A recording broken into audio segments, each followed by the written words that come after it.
Sveiki, aš esu Ernesta Galinienė, esu viešojo sektoriaus strateginių kompetencijų ugdymo projekto priežiūros ekspertė. Ir šiandien aš labai džiaugiuosi kreipdamasi į tokią didelę viešojo sektoriaus personalo žmonių bendruomenę ir labai noriu jūs visus pakviesti balandžio 24 dieną 15 val. Prisijungti į online susitikimą, kuriame mes kalbėsime apie šį projektą ir apie personalo žmonių rolę įgyvendinant ugdymo veiklas.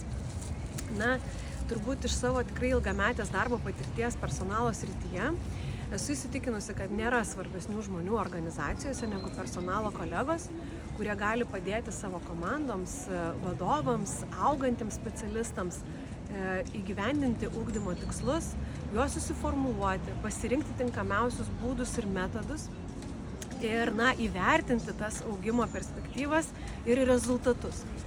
Todėl manau, kad jūs esate patys svarbiausi ugdymo temos šeimininkai ir kviečiame jūs visus pasikalbėti ir apie projektą, ir apie tas vertes, kurias savo įstaigų darbuotojams galite daugiausiai sukurti, bei apie jūsų pačių dalyvavimo ugdymo procese. Taigi, balandžio 24 dieną 15 val. Kalbėsimės apie strateginės kompetencijas ir jūsų labai svarbią rolę jų auginime.